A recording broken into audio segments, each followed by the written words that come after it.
इसमें 3 वर्ष और 4 महीने का ब्याज हम कैसे निकालेंगे? हमें समय में कुछ बदलाव करना पड़ेगा। अगर यहाँ पर दर मासिक है, इसमें और इसमें इतना अंतर कैसे है? अब दर वार्षिक और मासिक में अंतर यह होता है, अगर दर मासिक है, अगर दर वार्षिक है तो हम ब्याज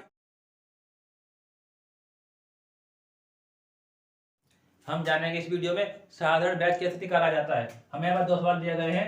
पहला जिसमें मूलधन दिया है 8,000 रुपए, दर 4% वार्षिक है, समय 3 वर्ष है। अब सवाल नंबर 2 में देखते हैं, मूलधन 12,000 रुपए है, दर 4% वार्षिक है, समय। अब आपको यहाँ पर देखना है, यहाँ पर जो समय है इसमें 3 वर्ष है, इसमें यहाँ पर 3 वर्ष 4 महीने दिया हुआ इकट्ठा है।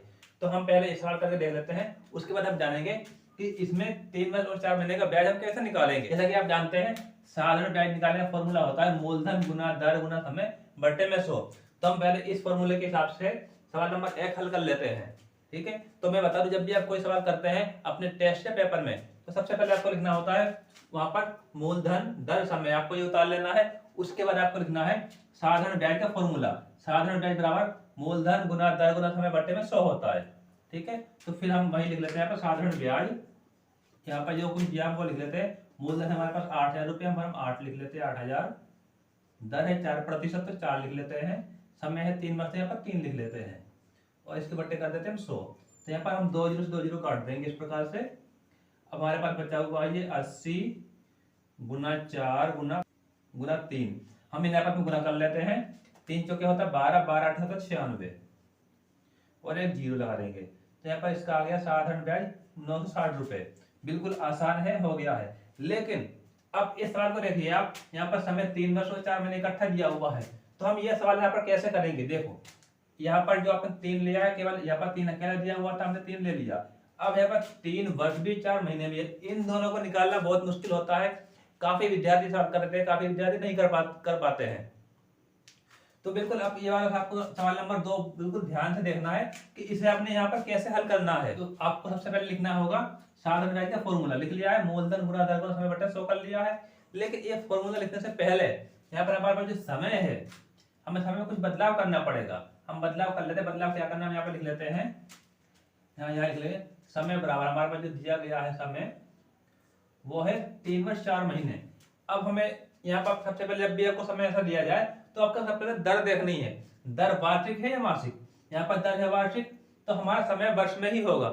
अगर यहाँ पर हमारी दर होती मासिक तो हमारा समय मासिक यानी महीने का बन जाता। लेकिन हमें यहाँ पर दर दी है वार्षिक, हम इसे बनाएंगे वर्ष में। तो ये पूरा 3 वर्ष दिया गया है, हम यहाँ पर लिख देते 3 वर्ष हो गया है। अब बाकी ये 4 महीने जो बना है हमारे पास, इस 4 महीने का अपन को बनाना है वर्ष। तो ये जो 4 महीने अपन को लिख लेंगे पहले ऊपर, फिर लाइन डाल रहे हैं। ठीक है, एक वर्ष में होते हैं 12 महीने, इसे 12 से कर दो भाग कर दे, इसे हम छोटा कर लेंगे तो 4 कम 4, 4 से 12, 1/3 इसका आ जाएगा। ये आ गया हमारा 1/3 वर्ष। अब यहाँ पर देखिए हमारा पहले का जो समय था वो 3 वर्ष है, दूसरा समय निकला 4 महीने का आ गया हमारे पास 1/3 वर्ष। अब यहाँ पर समय अलग अलग हो चुका है। ये तो पूरा था, दूसरे का हमने वर्ष बनाया तो बनाया 1/3 वर्ष। अब हम समय हम यहाँ पर अलग अलग रख नहीं पाएंगे, तो हम समय को इकट्ठा कर लेते हैं।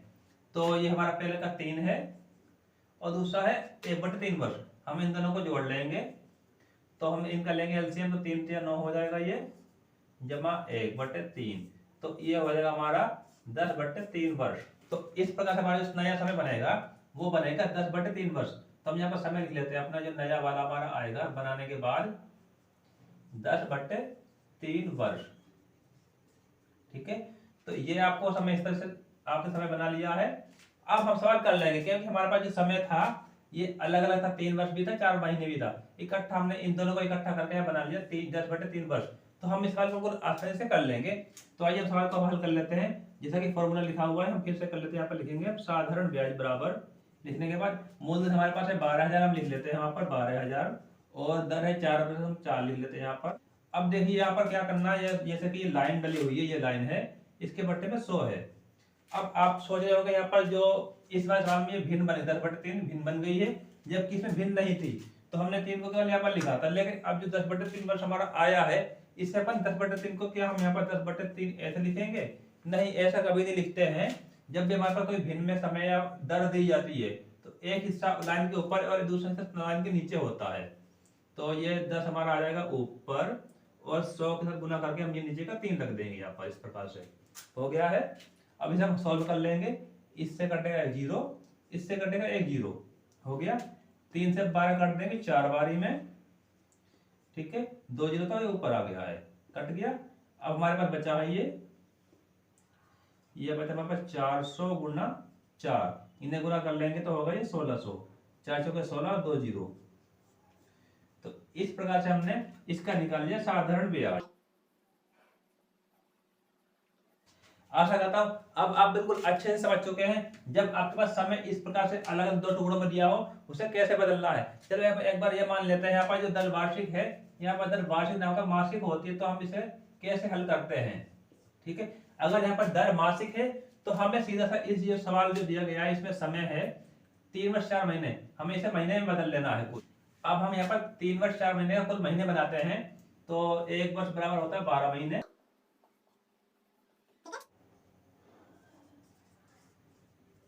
और 4 महीने पहले से दिया, अब इसमें 4 महीने जोड़ देंगे, तो कुल हो गए 40 महीने।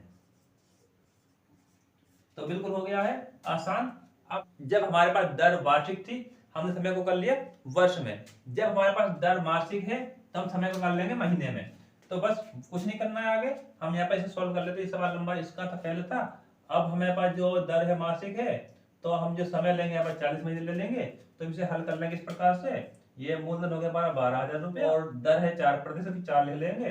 समय हो गया 40, तो यहाँ पर 40 लिख लेंगे, और इसे पर 100 से कर देंगे भाग, तो ये कट गया, इन्हें गुना कर लेंगे हम, ये हो गया 15,200।